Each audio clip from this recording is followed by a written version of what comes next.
Hi, my name is Ibrahim Dogrusoz. Today, I would like to talk about the journey of a senior junior developer.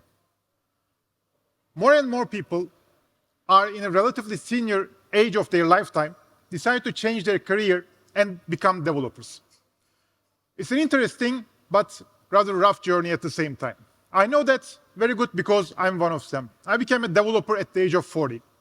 So I would like to talk a little about my story, why people decide to change their careers and become developers, and my advice is to those who are working with senior junior developers or who may work with them in the future. Let's start with my story. I'm from Turkey and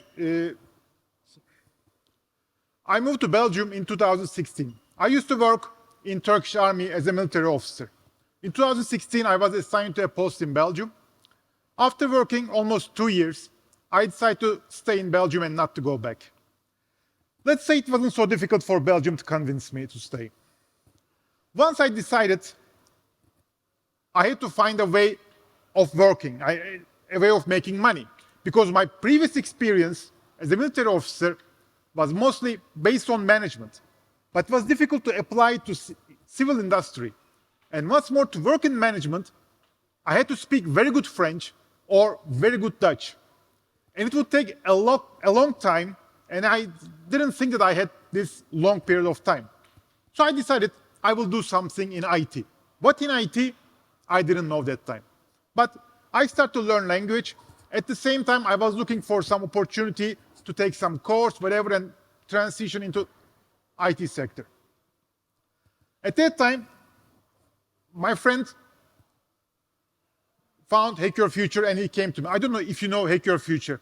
Hack Your Future is a coding school in Brussels that helps newcomers to learn the necessary skills to start to find a job in development. So my friend came to me, told that, you see, I found this course, let's go, let's apply. I told him, well, I'm not sure about it. I'm not sure that I fit the profile that they are looking for. They are a non-profit organization. Quite possible they are looking for some young person who will learn things quickly, who will find a job quickly. I don't think that they will be interested with an almost 40-year-old guy and they would put their bet or spend their capacity in the course room. But my friend insisted anyway. We went there in person, talked to management, and they accepted us. After 6 months, of course, I found a job as a front-end developer. It was a startup in Brussels, sustainable base finance, which doesn't exist anymore, unfortunately. Since this Java conference, that's where I became a Java developer, actually. Due to financial problems, they had to cut off almost all of the backend developers. So me and a colleague of mine, who was also a senior junior developer, had to learn Java and start developing full stack. After sustainable base finance closed its doors, I found another job in my current company. Sorry, it doesn't fit the screen. Anyway, AE, where I'm working as a part of the team Customate. It's Customate as Maite. You can look it up, customate.ai. It's a fantastic application. I'm really proud of being part of this team. And that's my story till now, and it's ongoing. So what is the motivation? Why people change their career and become developers? The most obvious is financial reasons. At the end of the day, everybody needs to put the bread on the table. And once you change career, when you start something new, development has a big promise. If you go online, you can see a lot of websites telling you how you can make money, various ways of making money as a developer. Or at the end of the day, as an industry, IT sector pays relatively better than other opportunities if you are changing career.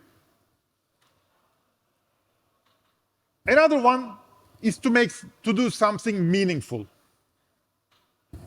As Steve Jobs told, listen to me, we are here to make a dent in the universe. Otherwise, why even to be here?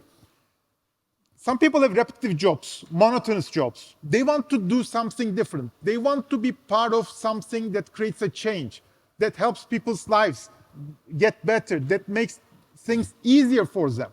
It can be really exciting and appealing to be a part of the team that people use on their cell phones to do some application. That's a big motivation if you are choosing a new career.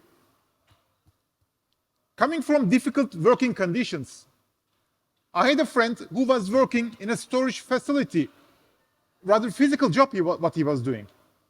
I know another lady who was a Ukrainian immigrant. She had a university degree and she was working as an interpreter in Ukraine. But here she had to do housekeeping work. But now they are both working as front-end developers. And whatever you are coming from, still the option of working in a cozy office space or even remotely from the comfort of your home can also be a very appealing factor to those who want to change their career. Desperation. But to be honest with you, this was kind of my case. When I found my first job, I had only 1 month's rent enough to pay. I didn't have any money for the second month. So I don't know what I would do if I didn't find a job at that month. So this can motivate people to find something quicker, some opportunity that they can learn and find a job quicker. And the convenience of learning the basic skills, entry-level skills. It is free and easy. There are a lot of resources on internet. You don't need to put any dime on it. A lot of YouTube videos, blog posts, articles. You can just, if you are dedicated, if you spend your time and energy on it, from 6 months to 1 year, you can gather the skills that's enough to do something meaningful that's working, or even that's enough skills to find a job in development industry. Another problem is language barrier. For immigrants who are mostly speaking as a foreign language English, it can be a problem if they end up in a country where English is not the native language, like in Belgium. Let's say Belgium is more forgiving from this point, but in other countries, if you don't speak the local language, the opportunities for finding a new job can be very limited. So software jobs are much more forgiving in this sense. By speaking English, you can find a good job and build a new career on it. And what you should be careful about when you are working with a senior junior developer. Does anyone know imposter syndrome? Yeah. When you know a lot of people have imposter syndrome, but you witness how competent they are, so they are not like you, the real imposter.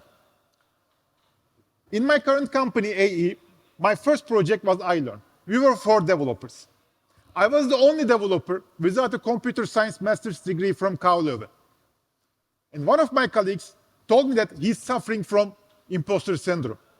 As a matter of fact, as a result of a survey, most of the developers in the company were suffering from imposter syndrome.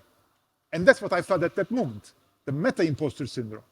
So keep in mind that your senior junior developer colleague is quite possible suffering from imposter syndrome. In my previous career, it wasn't okay to say, I don't know. I remember I had a problem. I contacted one of my senior developers and I asked him the question. My expectation was that since he's a senior developer, he will say, okay, it's no problem. It is this. Okay, I stand, go. He told, no, I don't know. Let's check together. So keep in mind that you may need to comfort your senior junior developer colleague that it is okay not to know. And don't forget, there are quite possible people who are open to learn and who love to learn. Because at a later stage, they learned something completely new and found a job through it. So try to nourish this fact that they love to learn and make them understand that it is okay not to know something. Technical terms can be intriguing and difficult. When we speak the language, we use a lot of grammar rules. We don't know the name of the grammar rule. I mean, if you look at look from a book, we see the title, we may not know what does it mean. But we use it, we apply this grammar rule every day. Your senior junior developer colleague quite possibly learned a lot of things by applying, by utilizing them. So they may be not familiar with all the technical terms or academical terms. So when you talk to them, when you explain something to them, make sure that they understand it. Make sure to make it a little simplified. You try to use less technical terms, technical jargon. Respect their previous experience. And if they are not, try to help them to utilize their previous experience. How? For example, your colleague was a truck driver maybe. A truck driver means that this person could keep their attention for a long period of time, just like a developer should be doing. Or maybe your colleague was a cleaner. So they might be spotting small details that can be really useful when you are debugging the code. Or your colleague was working in a storage facility. So they have a good understanding of how things are stored, organized, put together in a meaningful way. This can help them when they are building a new service or when they try to understand the architectural concepts of the software. Last but not least, try to be approving. You can't imagine how far along it goes when you say, well done, very good code, beautifully written, you've done a great job. Any approval will go for a long way for your senior junior developer colleague. Thank you very much for listening. Thank you.